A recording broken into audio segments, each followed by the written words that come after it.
నల్గొండలో ఇప్పుడు మళ్ళీ ఆధిపత్య పోరు మొదలైంది అనుకోవచ్చా? ఆధిపత్యం అంటే వాళ్ళు గెలిచినారు, ప్రభుత్వంలో ఉన్నారు. అవును. కాకపోతే ఏమైందంటే వాళ్ళు ఇప్పటికి కూడా ఇంకా మేము ప్రభుత్వంలో ఉన్నాం, మేము చేస్తున్నాం అనే భావంతో లేరు. ఇంకా అట్లనే అరవటం, అదే పద్ధతిలో చిల్లరగా మాట్లాడడం, పోలీసులు వాడటం, ఒక వెంజెన్సీ ప్రారంభమైంది మళ్ళీ. ఓకే. మేము మా ప్రభుత్వంలో ఎప్పుడు కూడా చేయలేదు. ఒక చిన్న పొలిటికల్ కేసు పెట్టలేదు, ఒక్కటంటే ఒక అక్రమ కేసు పెట్టలేదు. అసలు మేము పోలీసులు అన్నాడు వాడలే పొరపాట్లు కూడా. నేను మంత్రిగా జిల్లా ఎస్పీలకు ఎప్పుడు 2-3 నెలలకు ఒకసారి కూడా నేను కాల్ చేసింది లేదు. ఓరి మీద కేసు పెట్టమని చేయలే, ఓరి కేసు వచ్చి తీసేయమని చేయలే. సింపుల్గా ఏదైనా పబ్లిక్ ఇష్యూస్ ఉంటే, గంజాయి ఇష్యూస్ అటువంటి ఉంటే కొంచెం సీరియస్గా చేయండి, ఓకే, కఠినంగా ఉండండి దాంట్లో అని చెప్పడం తప్ప అంతమించి పెద్ద నాకు అక్కడే ఉండేది కాదు. మా వాళ్ళు ఎవ్వరు కింద స్టేషన్లో పోయే సందర్భం లేదు, స్టేషన్లో పోయి పైరవి చేసే సందర్భం లేదు. అసలు మాకు అక్కడే రాలే మొదటి మాట చెప్పాలంటే. కానీ ఇప్పుడు మరి వీళ్ళు ఈ ఇచ్చిన హామీలు అమలు చేయలేక లేదా ఇతర పద్ధతుల్లో కొంత దాడులు చేయడము, మా కార్యకర్తల నాయకులు భయపెట్టేయడము, ఇల్లు కూడా కొట్టిస్తాం ఇది అది అని చెప్పేసి అని ఈ అవిశ్వాసాల సందర్భంగా కొంత భయం క్రియేట్ చేయడము, ఇట్లాంటి చిల్లర పనులు చేస్తూ ఉన్నారు. అంటే డైరెక్ట్గా కోమటిరెడ్డి వెంకటరెడ్డి గారు మిమ్మల్ని నా శత్రువు అని ప్రకటించేశాడు. కానీ నేను ప్రత్యక్ష యుద్ధంగా నేను చెప్పలేదు. నేను మీ శత్రువు ఎవరు అని అడిగితే నేను కాంగ్రెస్ పార్టీ అన్న తప్ప శత్రువు కాదు, నాకు అపోనెంట్ కాంగ్రెస్ పార్టీ. ఓకే, మాకు రాజకీయ ప్రత్యర్థి కాంగ్రెస్ పార్టీ. నాకు వ్యక్తిగత శత్రువులు ఎవరు లేరు అని చెప్పిన క్లియర్గా. ఓకే, నాకు ఆ శత్రుత్వం పెట్టుకునే అలవాటు లేదు, అవసరము లేదు, అది మంచిది కూడా కాదు. ఓకే, మంచిది కూడా కాదు అది. ఇవన్నీ మేము కేసీఆర్ గారి నుంచి నేర్చుకున్న లక్షణాలు. రైట్. మామూలుగానైతే నాకు ఉండేదేమో కోపం, కానీ చాలా అనుభవాల తర్వాత నేను తెలంగాణ ఉద్యమానికి ఎప్పుడైతే వచ్చినో అప్పటికే నేను పూర్తి మెచ్యూర్గా ఉన్నా. తగ్గారు, కొట్టుకుంటే కాలేది మన ఇద్దరు రక్తమే తప్ప, నీళ్ళ కొరకు కొట్లాడాలి, కింది పోతున్న నీళ్లు మన పొలాలకు తెచ్చుకోవాలి తప్ప వాడు ఎందుకు ఇచ్చిరో జెండాలు మనం ఎందుకు మోస్తున్నామో తెలియదు. పొద్దున్నాక జెండాలు మయమంటున్నారు, పొద్దుకిన తర్వాత ఆ జెండా కర్రలతో తల బలగొట్టుకోమంటున్నారు. ఇది కరెక్ట్ కాదు, ఇది మనం తెలియదు ఒక పని చేస్తున్నాం, అందరం ఒకటి కావాలి అని చెప్పి ఘర్షణలు ఉన్న గ్రామాలలో కూడా నేను ఇది చెప్పి అందరిని కూడా ఇన్వైట్ చేసిన ఆ కాలంలోనే. ఇక ఆ తర్వాత సార్ దగ్గరికి వచ్చిన తర్వాత ఇంకా పూర్తిగా మెచ్యూరిటీ సాధించిన ఎట్లా ఉండాలి సమాజం పట్ల అనే విషయంలో. ఒకటే చెప్పేవారు కేసీఆర్ గారు, ఎన్నికల రోజు వరకే రాజకీయాలు, ఎన్నికల తెల్లవారి నుంచి రాజకీయాలతో అక్కర్లేదు, అభివృద్ధి మీద దృష్టి ఉండాలి. ఘర్షణలు ఎప్పుడు కూడా అభివృద్ధిని నిరోధిస్తాయి కాబట్టి ఘర్షణ రానివ్వద్దు. పైగా తెలంగాణ తెచ్చింది మొత్తం 3.5 కోట్ల ప్రజల కొరకు. ఆయన మన పార్టీ ఆయన కాదా అనే ఆలోచనలో కూడదు. ఇది అభివృద్ధి అంటే సమానంగా చేయాలి. ఎవరి కాన్స్టిట్యున్సీ అయినా ఒకటి, ఎవరి గ్రామం అయినా ఒకటి, ఏ పార్టీ సర్పంచ్ ఉన్నాడు, ఎంపీటీసీ ఎవరు ఉన్నారు, ఎమ్మెల్యే ఎవరు ఉన్నారని మనం చూడొద్దు. ఇంత స్పష్టంగా చెప్పాను. మీరు ఒకసారి లెక్కలు తీస్తే మొదటి టర్ములో నేను సూర్యాపేట తీసుకొచ్చిన నిధుల కంటే ప్రతిపక్షంలో ఉన్న దేవరకొండకు, నాగార్జునసాగర్కి, మిర్యాలగూడకి ఎక్కువ ఇచ్చినాం. అక్కడ అవసరాలు ఉండే, పుష్కరాల అవసరాలు, ఇతర అవసరాలు. నేను ₹1 కూడా నా సూర్యాపేటకి ఎక్కువ తీసుకపోలేదు.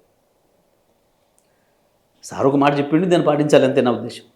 ఓకే, అట్లా పనిచేసినాం. కానీ ఇప్పుడు వీళ్ళు దురదృష్టవశాత్తు గ్రామాలలో ఘర్షణలు, బీఆర్ఎస్ పార్టీ నాయకులపైన దాడులు ఇటువంటి చేస్తున్నారు. కానీ బహుశా మంచి కావు, తొందరలోనే ఆగిపోతే అనుకుంటున్నాను నేను. తాజాగా సందీప్ రెడ్డి గారి మీద కూడా, ఎలిమినేట్ సందీప్ రెడ్డి గారి మీద కూడా చేసి నిన్ను మీరు చూసిర్రు. అవును, ఆయన తప్పించుకోలేడు, ఎంత ఆటవికమైన పద్ధతుల్లో ప్రవర్తించిండో. మన తోటి ప్రజాప్రతినిధి, నీతో ఈక్వల్ ర్యాంకు, క్యాబినెట్ ర్యాంకు, ఆయన ప్రజల నుంచి గెలిచినవాడు. వాళ్ళ కుటుంబానికి గొప్ప చరిత్ర ఉంది. వాస్తవానికి ఈయన మాధవరెడ్డి గారు చూడడానికి తహతహలాడేటాడు ఆ రోజుల్లో. ఒకసారి మాధవరెడ్డి గారి దగ్గర పోయి మాట్లాడొస్తే చాలు అని చెప్పి, మాధవరెడ్డి గారు మా చుట్టం అని చెప్పి, మాధవరెడ్డి గారు మా చుట్టం అని చెప్పుకొని తిరిగేటాడు. అంత అహంకారంగా ఊరికినే ఒక రాజు కనుక ఆర్డర్ ఇచ్చినట్టు, నేను తీసుకుపోండి, జైలు పడేయండి, విన్నారు మీరు అందరూ కూడా. దాంట్లో ఏందన్నట్టు అది ఒక మంత్రివే నన్ను, అంత అహంకారం ఎందుకు మనిషికి? ఇదంతా మీ మీద కోపమేనా? నేను అనుకుంటున్నా మెంటల్ అనుకున్నా. ఓకే. అంటే వేరే చెప్తున్నారు చాలామంది, ఇప్పుడు నేను ఇప్పుడు అన్నాను కానీ తొందరలోనే వస్తుంటే కూడా ఒకటి బయటికి. బట్ వాళ్ళు గా స్థాయిలో ఉన్నారు, అక్కడ ఉన్నారు. 10 ఏళ్లలో ఒక్కరోజు నేను ఒక మాట ఏమన్నా కోప్పడ్డ పద్ధతుల్లో ఉద్యోగస్తుని కానీ, ఒక పొలిటికల్ అపోనెంట్ని కానీ, ఇంకొన్ని కానీ ఒక అక్షరం ఎవరన్నా వినరా? ఇది పనికి మాలే మాటలు మాట్లాడుతున్నాడు నా మీద, చిల్లర మాటలు మాట్లాడతాడు. నేను వ్యక్తిగతంగా మాట్లాడడం నాకు ఎప్పుడు ఇష్టం ఉండదు నా లైఫ్. ఎన్నడూ కూడా చూసింది మీరు. కానీ నేను కూడా ఒకసారి మాట్లాడాల్సిన పరిస్థితి వస్తూ ఉంది. ఎందుకంటే పదే పదే వాళ్ళు అబద్ధాలు మాట్లాడుతున్నప్పుడు ఒక అబద్ధాన్ని 100 సార్లు చెప్తే నిజంగా నమ్మొచ్చు, సమాధానం చెప్పాల్సిన ప్రశ్నలు చాలా ఉన్నాయి యాక్చువల్గా. వచ్చినప్పుడు ఇక నేను కూడా చేయాల్సి వస్తుంది, ఆ పని తప్పట్లేదు. నేను వాస్తవాలు చెప్తే చాలు, వాళ్ళలాగా అబద్ధాలు చెప్పాల్సిన అక్కర్లేదు. నేను వాస్తవం ఒకటొకటి బయటికి తీస్తే చాలా గందరగోళంగా ఉంటుంది వాళ్ళ పరిస్థితి. కానీ వ్యక్తిగత జీవితాల గురించి మాట్లాడొద్దు అని నేను ఒక పాలసీ పెట్టుకుని ఉన్నా. మనుషులపైన వ్యక్తిగతంగా మాట్లాడొద్దు అని ఒక పాలసీ పెట్టుకుని ఉన్నా. ఆధారం లేని ఆరోపణలు చేయొద్దు అని ఒక పాలసీ పెట్టుకుని ఉన్నా.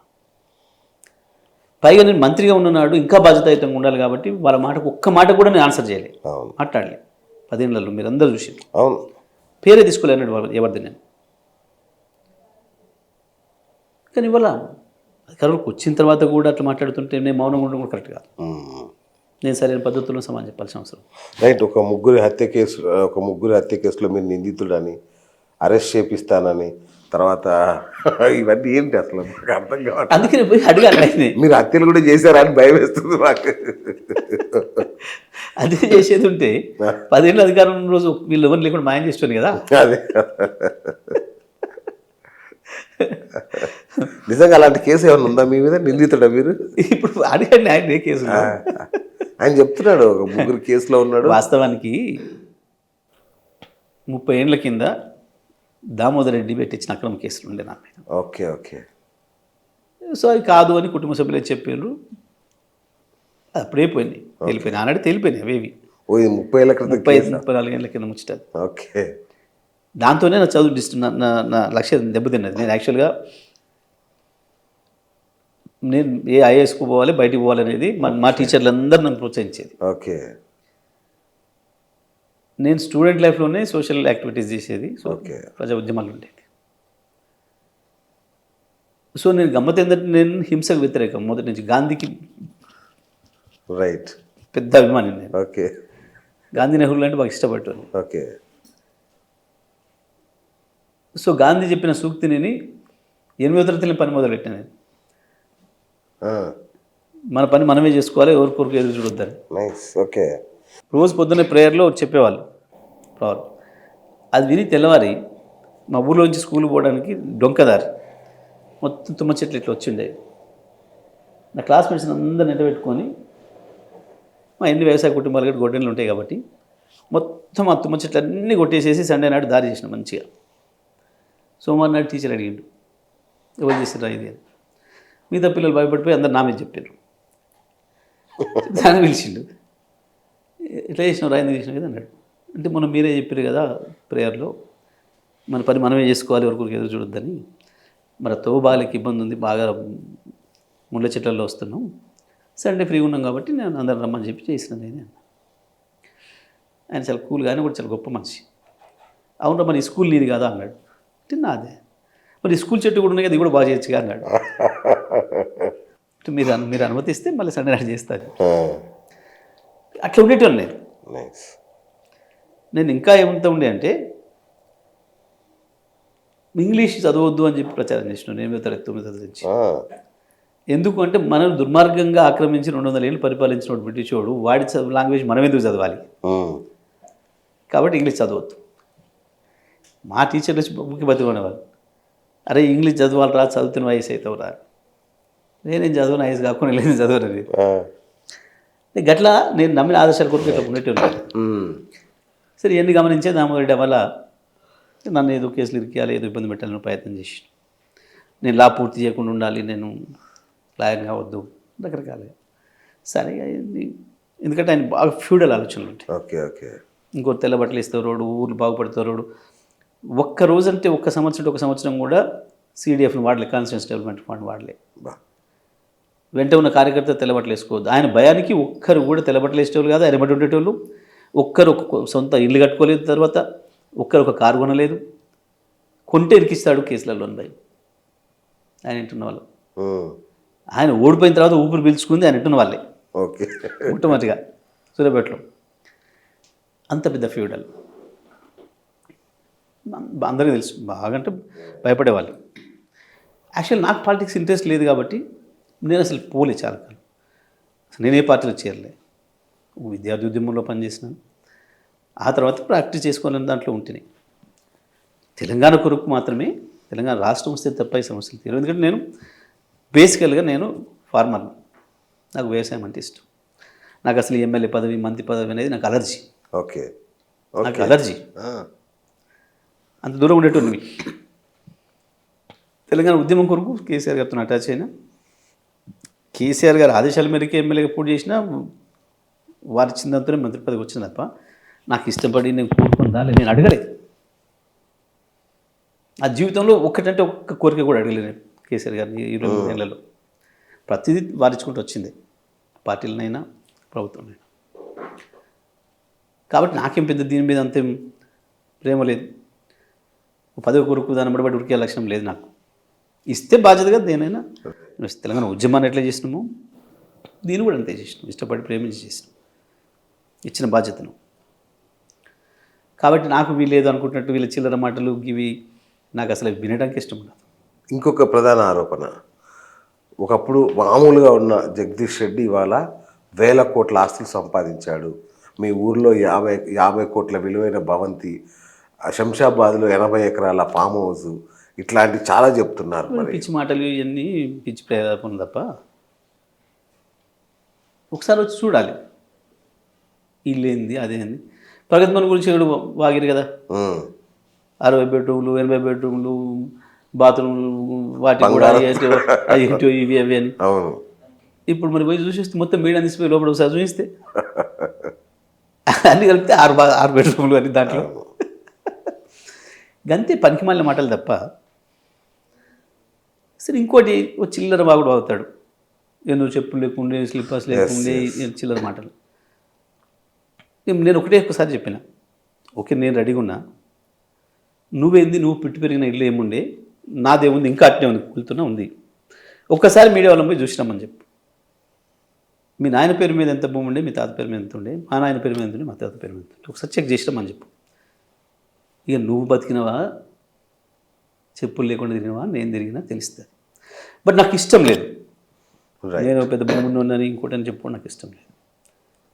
నేను ఒక రైతులు మాత్రమే అని చెప్పుకున్నాను. ఇప్పుడే నేను అత్యంత ఎక్కువ ఇష్టపడేది వృత్తి వ్యవసాయం మాత్రమే. నేను రైతు వ్యవసాయమే చేస్తాను. అసలు నేను తెలంగాణ ఉద్యమాన్ని పోయిందే నీళ్ళ కొరకు, వ్యవసాయం కొరకు. నేను బ్రహ్మాండంగా ఆర్గానిక్ వ్యవసాయం ఆ రోజుల్లోనే మొదలుపెట్టినా. 97, 98లోనే ఆర్గానిక్ వ్యవసాయంలో 10 రోజుల వ్యవసాయం మొదలుపెట్టిన. బోర్లు వేసినా బ్రహ్మాండంగా కూరగాయలు అన్నీ పెట్టినా, పప్పులతో సహా ఏది కొనకూడదు, నేను ఆర్గానిక్ 10 రోజులు పండించిందే నా అందరికి మా కుటుంబాలకు వాడాలని చెప్పి పెడితే నీళ్ళు పోయినాయి, బోర్లు పోయినాయి. అదే సమయంలో కేసీఆర్ గారు లెటర్ పెట్టిండు తెలంగాణ గురించి. వచ్చి కలిసిపోయి మొత్తం నా చుట్టూ నా రైతులు, నా బంధువులు, నేను పెట్టుకున్న జీతగన్లు, పాలేర్లు అందరిని కూర్చోబెట్టి మీటింగ్ పెట్టి, నేను తెలంగాణ ఉద్యమాన్ని పోతుండ్రా, నేను తెలంగాణ తెచ్చి గోదావరి నీళ్ళు తీసుకొచ్చిన తర్వాతనే మళ్ళీ వ్యవసాయం మొదలు పెడతా, ఇక ఈ భూమాతకు ఒక పొగ కూడా వెయ్యను నేను అని చెప్పి బయలుదేరిన అక్కడి నుంచి. మీరు వెళ్తే ఇవాళ ఎవరైనా చెప్తారు మా ఊళ్ళో. నేను ఏం ప్రచారం చేసుకోవాలి, నాకు పెద్దగా ఇష్టం ఉండదు, మీకు తెలుసు. నేను మొదటి నుంచి కొంచెం మీడియాకి దూరంగా. అట్లా చెప్పి మళ్ళీ ఇవాళ వ్యవసాయం చేస్తున్నా. పై ఈ పిచ్చినాయలకు వీళ్ళకి వ్యవసాయం ఏందో తెలియదు, ఓట్లు పైన వంతో తెలియదు, భూమి లోపల వంతో తెలియదు, ఇవి వీళ్ళు మాట్లాడతారు నా గురించి. ఎందుకు మీ ఇద్దరి మీద నేను ఇవాళ బ్రహ్మాండంగా నాగలి దుంతా, ఎట్లా నాగలి రమ్మని వాడిని వస్తాడేమో, మొదలు కొడుతున్నాడు. నేను ఏందో రైతు నుంచి వచ్చిన, కుటుంబం నుంచి వచ్చిన, రమ్మని వ్యవసాయం చేద్దాం, దుందాం. లెక్కలు అడిగితే నేను చెప్పమను, ఉమ్. ఏ పంట ఎట్లా ఉంటుంది, ఏ పంట ఎంత వస్తుంది, దేనికి ఏం వాడతారు చూద్దాం. కాదు సార్, ఆయన తెలంగాణ కోసం మంత్రి పదవిని వదులుకునే వ్యక్తి కదా. చీచి, ఎంత అసహ్యం వేసిందంటే అది వింటుంటే. కిరణ్ కుమార్ రెడ్డి మెడల్ బట్టి గంటడానికి సిద్ధపడ్డాడు అప్పటికే. ఉమ్. ఎట్లా పదవి పోతుంది, ఇజ్జత్ పోతుంది, వాడు మెడల్ బట్టి గంటడానికి తెలుస్తుందని చెప్పి ఓ డ్రామా కంపెనీ పెట్టి ఓకే. ఆడ కూర్చొని రాజీనామా చేసిన ప్రకటించాడు. అప్పటికే నిర్ణయం అయిపోయింది, నేను బీకే చిత్తం పెట్టుకోవాలని కిరణ్. ఓకే. కిరణ్కి అప్పుడు అధిష్టానం మాట వింటలేడు. ఈయన ఎవడు కాలు పట్టుకుని అక్కడ తెచ్చుకున్నాడు. కానీ ఇప్పుడు వాళ్ళ మాటలు ఏమో సాగచట్లేవు ఈడ. ఆయన మొత్తం దీన్నే వ్యతిరేకించినోడు కదా అవును. అధిష్టానం నిర్ణయాన్ని. కాబట్టి గా స్థితిలో ఇదేదో చేసి ముందు రోజు వారం రోజుల ముందు చెప్పులు వేసారు ఈయన మీద. నల్లగొండలు మీరు కావాలంటే మొత్తం పాత రికార్డ్స్ అన్నీ తీసుకోండి. ఓకే. కూర్చున్నప్పుడు నేను చెప్పిన సార్ ఇది ఇంత డ్రామా వీడిది అని చెప్పి. ఆయన సరే ఇక తెలంగాణ కొరకు కూర్చోండి కదా, ఎవడోడు మద్దతు ఇచ్చి రాపని పోయి రాపని అన్నారు. మేమందరం పోయినప్పుడు బలవంతంగా వచ్చారు మొత్తం ఉద్యమకారులు అందరూ. చీచి మేము రాము ఇక డ్రామా అని చెప్పి మొత్తం నల్గొండ అందరూ తెలుసు. అంటే ఏందో నేను రాజీనామా చేసిన వారం ఆగితే తెలుస్తుండే నీ రాజీనామా సంగతి. అసలు విషయం కది.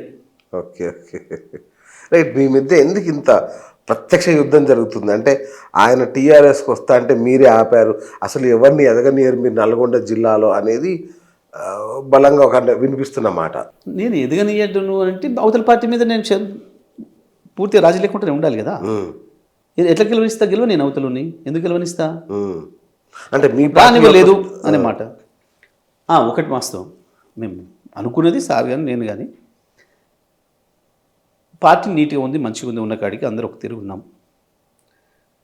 ఇవి కోతి వేషాలు వేసి కోతి ముక్కలు వచ్చి దీన్ని మొత్తం ఖరాబ్ చేయడం తప్ప వీళ్ళ ప్రయోజనం ఉండదు. గ్రూప్ రాజకీయాలు చేస్తారు. మొత్తం పార్టీ ఇప్పుడున్న లైన్ పద్ధతిలో ఉండనివ్వరు. కాబట్టి వీళ్ళని తీసుకోకపోవడమే మంచిదేనో నిర్ణయానికి వచ్చినాం. అందులో సందేహం అడిగారా? 100 సార్లు కాదు 1000 సార్లు కేసీఆర్ కాలు పట్టుకుంటామని చెప్పి పంపారు. మొన్న ఈ ఎన్నికలకు కూడా 4 రోజుల ముందర చెప్పి పంపారు. అన్న తెలియకుండా తమ్ముడు తెలియకుండా అన్న కూడా. అంతకుముందు ఇద్దరు కలిసి వస్తామన్నారు. మొన్న ఎవరు కాదు వస్తామన్నారు. సార్ ఒప్పుకోలేదు. ఓకే. సో అదేనా మీ మీద పగ? ఉండొచ్చు, ఉంటే. అదే కాకుండా వీళ్ళకి ఏంటంటే అంతకుముందు ఒక అలవాటు, పైకి ఏమో స్టేట్మెంట్ ఇస్తారు ఎగనెస్ట్గా, కిందంగా పోయి పైరవీలు వేసుకుంటారు. ఓకే. వీళ్ళకి బాగా అలవాటు ఇది. అక్కడ పప్పులు ఉడకలేదు నా దగ్గర. ఓకే. మీరు సంధివలే? నేను అస్సలు అవకాశం, అస్సలు అంటే అసలు అవకాశం. ఓకే. నాకు అట్లా ఇష్టం ఉండదు. నేను నాతో కేటీఆర్ గారు కూడా 2 సార్లు అనేది, అన్న నువ్వేంది వాళ్ళతో ఎవరితో మాట్లాడేవాట, నువ్వు కాల్సినప్పుడు చెప్పవంట అది ఇది. నేను ఎందుకు చెప్తా? నేను చెప్పకూడదు కదా అట్లా. నేను మాట్లాడడం ఏంది, ఎందుకు మాట్లాడతాను? నేను మాట్లాడితే కూడా మా కార్యకర్తలు ఒప్పుకోరు అట్లా. మేము అట్లనే ఉంటాం, గిరిగేసినట్టే ఉంటాం మేము. అయ్యో అట్లా ఎట్లా మాట్లాడుకోకపోతే ఎట్లా అని అన్నాడు నాతో. అంటే నేను మాట్లాడుకోవడం అనేది మీకు ఇక్కడ అలవాటు కావచ్చు కానీ నాకు ఇంకా అలవాటు రాలే. నాకు స్ట్రైట్ ఫార్వర్డ్ ఉండడం అలవాటు. అంతే తప్ప నాకు కొంచెం డిప్లొమాటిక్ ఉండడం అలవాటు లేదు. నేను అపోనెంట్తో అన్కాంప్రమైజ్గా ఉంటాను. నేను నా దగ్గర ఫోన్ నెంబర్లు కూడా ఉండవు వాళ్ళు ఎవరి చెప్పారు, క్లియర్ చెప్పి. అదే చెప్తున్నారు నాకు వీళ్ళందరూ కంప్లైంట్ చేయడా, నువ్వు ఫోన్ చేస్తే కూడా ఎత్తవని అది ఇదని ఇదని. అంటే నిజంగా కూడా నాకు లేకుండే అది, ఎందుకంటే నేను అంతకుముందు ఈ సిస్టంలో లేను. రైట్. ఈ బయటికి తిట్టుకోవడాలు, లోపల మాట్లాడుకోవడాలు అనే అలవాట్లు నాకు రాలే. ఎందుకంటే అంతకుముందు నేను ఎమ్మెల్యే లేను, సిస్టంలో లేను. 14 ఏళ్ళు సార్తోనే ఉన్న రాత్రి పగలు, కాబట్టి నాకు ఇవన్నీ ఏం తెలియదు. అంతకుముందు ఒకసారి ఎమ్మెల్యేనో ఇతర ప్రజాప్రతినిధి అయ్యి ఉంటేనేమో మీటింగ్లలో కలిసేది, అది తెలిసేది, ఓహో ఇట్లా కూడా ఉండవచ్చు అని. నేను ఫైటర్గానే వచ్చిన. స్టూడెంట్ జీవితంలో, విద్యార్థి జీవితంలో ఫైటర్గానే ఉన్నా. తర్వాత ఇక్కడ ఫైటర్గానే వచ్చిన.